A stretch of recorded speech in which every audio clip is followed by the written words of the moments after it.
Well, hello, and welcome back to part two of our three-part series based on one of the most talked about resources, resources inside my book, Highs, Lows, and Hormones. This series is inspired by the Symptom Hormone Matching Guide. This is found in chapter 4, and which many readers have shared was one of the most valuable tools in helping them connect the dots between their symptoms, blood sugar changes, and hormones. So be sure to buy your copy if you haven't already. You can get it on Amazon, again, Highs, Lows, and Hormones.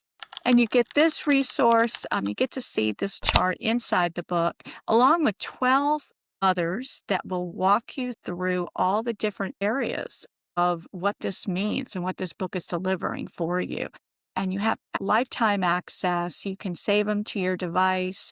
You can print them out. Things like exercise, sleep, food, obviously hormone therapy, and how to pursue that with your doctor. So be sure to check that out. Again, along with the book, you get access to all of these resources. You also get online forums you can access to help you track your monthly cycles and your symptoms as perimenopause approaches. And you can buy it right on Amazon or just see the link right here in the show notes. So in part one, we talked about estrogen and how it affects everything from insulin sensitivity and sleep to hot flashes, brain fog, and ultimately our metabolism and how we are maybe holding on to a little more weight, specifically around the middle. So that was, if you haven't had a chance, go back and listen to that one as well. So again, that is episode 166. This three-part series are all very connected. They tie together, and it's important to understand all of it in order to really move forward with your health and especially your hormones. So today we're going to focus on progesterone. It's often called the calming hormone. And so if you've been feeling more anxious, more reactive, struggling to fall asleep, or feeling exhausted, but unable to just chill out and relax, progesterone may be a bigger part of the conversation than you realize. And by the end of today's episode, you'll understand what low progesterone can feel like, why some women thrive on progesterone while others experience some intolerance, and we'll talk more into that, the different delivery methods available, and how to advocate for yourself if progesterone isn't helping the way you hoped. Again, information is powerful. And just a reminder, what I share here on this show, and specifically in today's episode, is not medical advice. Always seek help from your healthcare team. So this is information that I have learned that is obviously written in my book, and that is backed by science and medical research. So what progesterone actually does, let's start at the top. What is this hormone? It is, like I was saying, it is a calming effect. It's interesting. Progesterone usually is the first hormone to start to dip. And it doesn't mean we're losing it. It just means the ratio between estrogen and progesterone start to see more of an imbalance. We are in perimenopause. And that is where the symptoms really lay. And again, different for everybody. But again, it's important to understand what might be happening for you so you can kind of unpack the why, understand what your next step is. So it's really, really important. So progesterone, what it actually does is that it regulates our nervous system. It does offer sleep support. The old saying is progesterone helps you fall asleep. Estrogen helps you stay asleep. So that's a really important thing to remember. So if you're having trouble shutting it down at night, calming the brain, shutting it off, just letting go, and really not just a physical relaxation that we need to do before bedtime, but a mental and emotional one as well. Progesterone is key to this happening for you, or if it's lacking, why this is not happening for you. So it's really important to see that. It makes us more resilient to stress. So that may sound a little funny, but obviously we're going to recur stress. Hopefully it's just acute stress that kind of comes at us throughout the day. But we can assume this, absorb this, experience the stress with more resilience.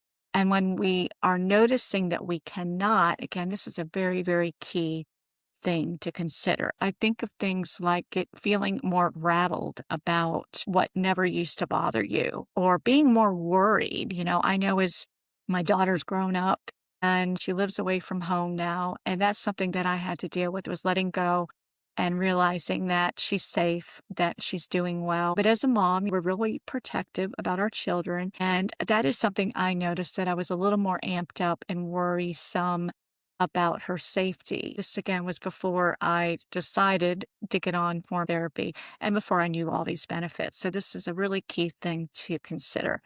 Another thing progesterone does is that it stabilizes our mood. So yeah, it keeps us even and centered and balanced. Speaking of balance, it helps to balance with estrogen.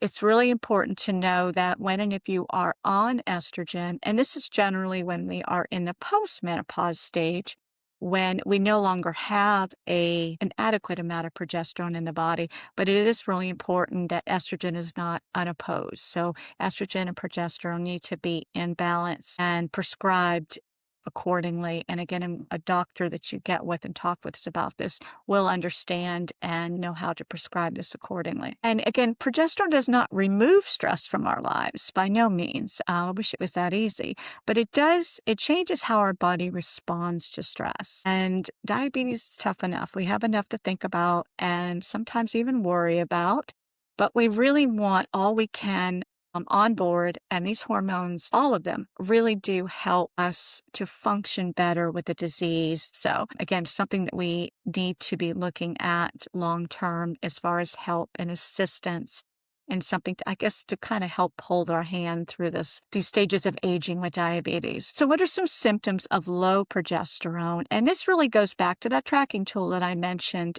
Some things to be aware of, some things that maybe the doctor's not bringing up, but again, understanding them is so key so that we can connect the dots. Difficulty falling asleep, like I just mentioned a minute ago. Yes, when our thoughts and our brain and even physically, we can't shut it down at night, that is a sign that, again, the progesterone is not there or in an adequate dose to support that time of day. There are other hormones too. Melatonin is another example that does dip as we're aging. So there's other things that may be going on, but your progesterone is that easy one that you can look at, especially if some of these other symptoms that I'm going to mention are also popping up. So it's one of those stacking things. If you're experiencing 2, 3, 4 of these symptoms, and that's a really good time to be asking your doctor and seeking help bringing in progesterone. Okay, so again, difficulty falling asleep, some problems that happen when we are low.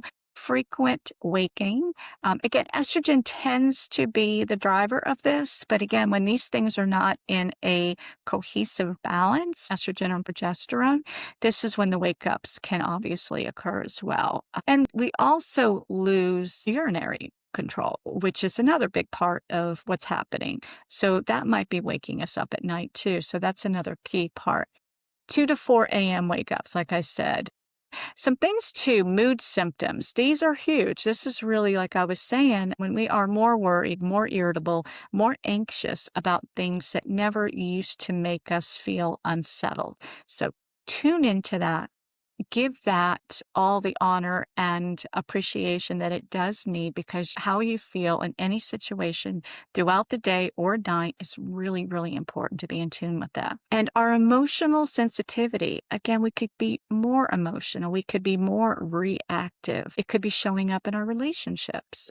It could be showing up in our relationship with our job and what we do every day, taking care of our children or our parents and, grandchildren, whatever that looks like for you.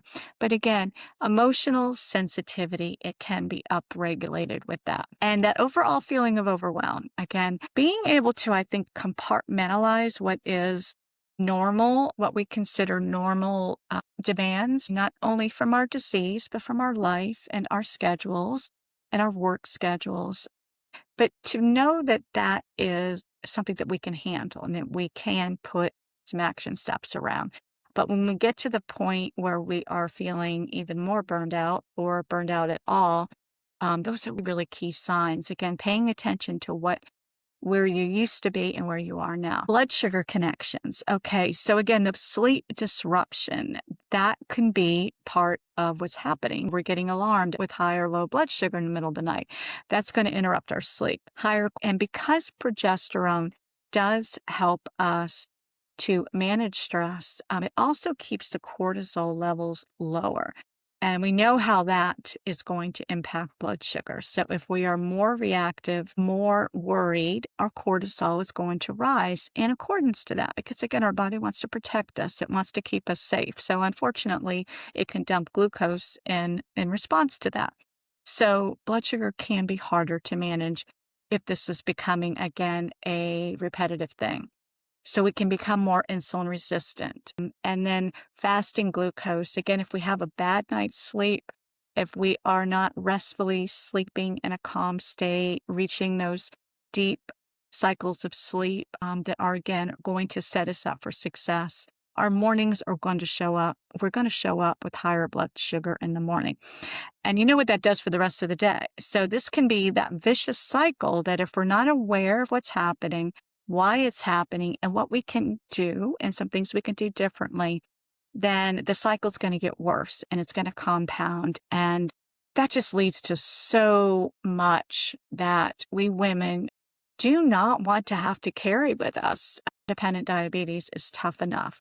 We want to be able to bring in all the help we can get. And the first step is really understanding what's changed and why, and what your next steps are. And really important. Sometimes what looks like a blood sugar problem begins as a sleep problem. And that is so true. Again, the blood sugar response, or the stickiness or the resistance, is really a reflection of what's happening overnight and our inability to have a good, calming, deep sleep. Another common symptom of low progesterone are changes in our monthly cycles, especially a heavier flow. Now, we do know in perimenopause that our cycles can change. They can change in length. They can change whether they are heavier or lighter. Again, that is the fluctuating hormones, both estrogen and progesterone, that are dictating what's happening and just kind of running the show when it comes to our menstrual flow. Now, my own story here is I was in my late 30s, early 40s, and I was experiencing very heavy cycles. And I went to the doctor, and the only thing they could come up with, they said, well, you can get on a birth control pill. I wasn't about to do that. I didn't want the synthetic hormones. And the other option was to get an endometrial ablation. And again, this was 18 years ago when I decided, well, I guess that's my only choice, because I was literally missing work, just stuck at my house because I couldn't leave the house based on that 1 or 2 days of my cycle that I was kind of asleep to the heavy flow. So my periods were so heavy that it was paralyzing. But reflecting back, because I didn't know what I know now about all of these hormones, and my practitioner at the time, my OBGYN, that again, they took care of what they knew based on their training. And I will say the ablation that I did have was life-changing. It immediately fixed the problem. So I went on into my 40s and 50s until I stopped cycling to have very easy periods. So much more manageable. But I wonder if it was just low progesterone and it was that imbalance, that really was the real reason. And could it have been treated with taking some progesterone? I guess I'll never know. But it begs to differ that it is important that you understand this. All the other women, diabetes or not, understands what's happening and knowing their options. So progesterone thins the endometrial lining by countering the growth effects of estrogen. So it inhibits cellular proliferation and causes the uterine lining to mature. And eventually it triggers it to shed. However, continuous or regular exposure to progesterone, so evidently I was in that phase where my progesterone was not on board when it needed to be prior to my cycle starting. So that would be in the luteal phase. So that progesterone, or lack of in my case, prevents the lining from overgrowing, and it does keep it thin. So again, that's more manageable with your monthly cycle. So again, in retrospect, I wish that had been something that had come up with my doctor, and I would have just been on hormone replacement a lot sooner, right? And another reflection of what I wished I'd known sooner and why I wrote my book, because these are all things that were tossed at me and symptoms and treatments that I had to go through in my 40s and early 50s, that if I had only known the facts, I could have made more informed decisions. So why progesterone helps many women, and this is really key. Number one, it improves our sleep quality, as I mentioned. Again, we're calmer, we're more relaxed, less anxious. We are more resilient to whatever comes at us, day or evening. Hopefully there's something coming at you before bedtime. We feel calmer, and we're more emotionally stable. Again, this helps and impacts all areas of our life and all relationships. And sleep matters so much with diabetes. I guard my sleep, and understanding now that I have hormone therapy on board for myself, how pivotal this is to have my estrogen, my progesterone. And next week we'll be talking about the other one, testosterone, but I won't give that away quite yet. But how important it is when you get these dialed in, and how it helps sleep, because quality sleep determines everything. It determines our energy. It determines our mood. It determines our food choices. It determines how energetic we feel to work out, to lift the weights, to focus in our jobs, to be present in our relationships, and ultimately to live a life with diabetes without any ill effects. And to have that mindset that we can do this because it's doable. We have all that it takes, and we have everything that we have available to help us get through that. Now, one thing to consider is progesterone intolerance. And this is something I cover in chapter 4 as well. I use an example of one of my clients who discovered this when she started on hormone therapy, and she worked closely with her practitioner. And it was interesting to walk through that process with her and to see what she learned, what her body was telling her, and just knowing that progesterone and certain delivery methods is not perfect for everyone, but it is really important to understand. And again, paying attention to those symptoms and not slopping it off as well.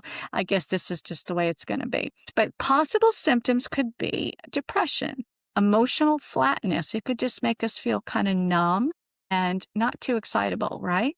We could feel tired. We could have actually more brain fog. So again, it's all about the levels. It's all about what your body needs or doesn't need and how it's being delivered into your body. It can also increase anxiety. So again, if progesterone is not helping us, these are signs that it could be actually doing just the opposite. And you may just not be feeling like yourself. And this is really important to, again, key into. But also understand that not tolerating progesterone does not mean your body's failed or that it means you cannot use it. So again, it's so important to get with a practitioner that knows the different methods, the different delivery methods, that can go slow and slow with you to find that the perfect thing that's going to match you. And it does. It means your body may need a different approach, and so important.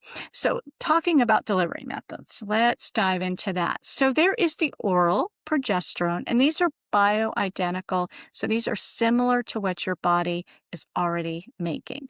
Another thing to consider, and I'm sure I discussed this when I last episode on estrogen, is that bioidentical hormones are not a large amount of hormones. We're not trying to recreate our youth. We're not trying to feel like we're 20 again. We are bringing in physiological doses per the experts. So these are not high doses. These are not above and beyond what we've ever been in a state of containing when it comes to these levels of hormone. They are in a range that are going to eliminate the symptoms, protect different areas of our body, and improve quality of life. And that's really, really important.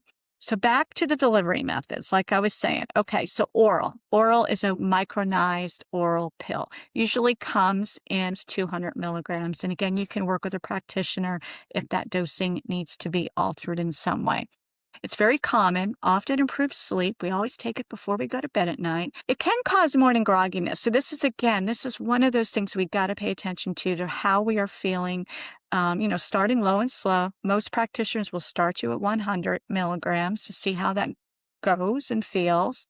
Those dosages are um, with how much estrogen they're also prescribing.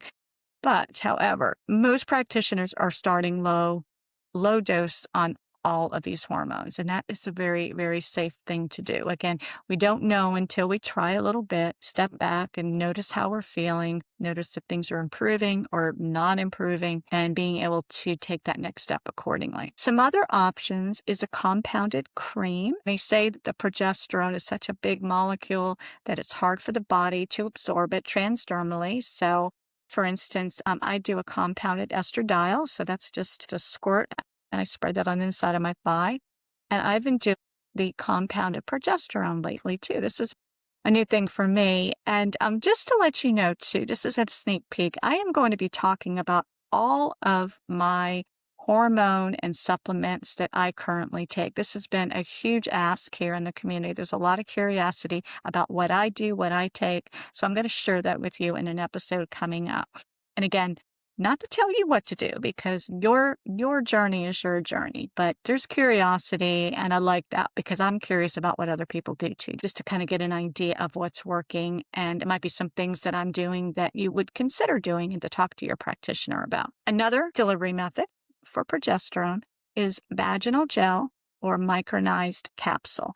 And these are inserted vaginally. They bypass the liver, but they still can be absorbed systemically. Again, these are usually more easily tolerated by everybody, but it is about preference. Number one, it's about how your body's responding to what delivery method you were prescribed and paying attention to how you are responding and working with your practitioner around that. And, one of the things that I think we have to keep reminding us is that when we go to a practitioner, we, whether or not you're getting your levels checked or not, again, if you're in perimenopause, getting your hormone levels checked is really kind of a moot point because there's so much fluctuation. So it is really symptom driven protocols is what doctors should be doing with you at that time. But when we get into menopause, post-menopause, like myself, I do like to look at my levels. I just want to see, okay, this is what I'm taking. And just out of curiosity, usually once or twice a year, I'm taking a peek to see where those levels are. And it's just feedback. It's just information. So it's important to be able to have that option. So the best option is the one that helps you feel better while minimizing side effects and being in tune with that. And here's some questions to ask your provider. Could low progesterone explain my symptoms? Again, tracking those symptoms. And like I said, this is some tools that I have included in the book. So be sure to check that out or just get a notepad out and write it down. I do like what I've kind of created because it kind of makes it more of a fun approach. And it's actually something you can share electronically or print out. But it's a nice way to kind of keep it all in one space and you can update it accordingly. Another question for your doctor, what options do I have? Again, based on my symptoms. And I think going in there, knowing now, as I talk about this here on the show, how hormone therapy can be an option for you. And to just be prepared asking questions about how this is something you're interested in and there are proven benefits and you'd like to learn more. Another question to ask is what delivery methods are available? So I did mention a few here, and those, as of the time of this recording, those are the delivery methods that are available. And again, that might be information you take to the doctor and say, hey, I understand that this is a way I could be taking progesterone. This is a way that I think I would prefer. Maybe you prefer the oral pill at night. Maybe the cream's something that you're interested in trying. But knowing that you have a choice and hopefully you have a practitioner that is open-minded to these different ways. And number one, it's how your body's going to receive it, utilize it, and relieve your symptoms. Another thing to consider and ask your doctor is, what if I don't tolerate it? Again, I hope what you learned here on the show and inside my book is going to help guide you in all of these questions.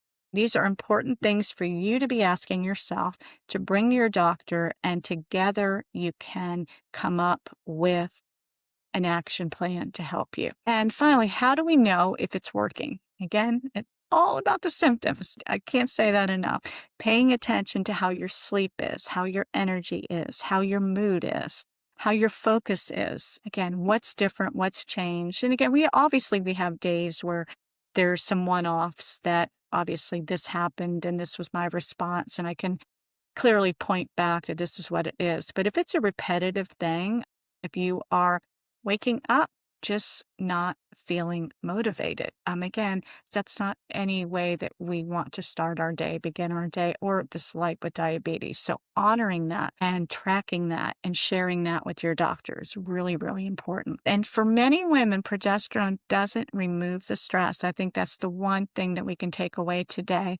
It is going to lower the volume on your stress, and it's going to help kind of fill in that gap and just kind of massage how you're feeling. There's going to be different days. Blood sugar obviously throws in some things in there that we have to kind of mitigate and kind of wrap our head around and our plans around. But just knowing that you do have available things like hormone therapy that can help support you and to advocate for that. And I'm here for you if you have any questions. Now, next week, we will wrap up this 3-part series by talking about a hormone many women don't realize is important for them too, which is testosterone. So I am excited to come back in here and close the series out on that topic. So have a fabulous week, and be sure to share this episode and maybe save it for later, because there might be some things in here that you need to take away. Have a fabulous day.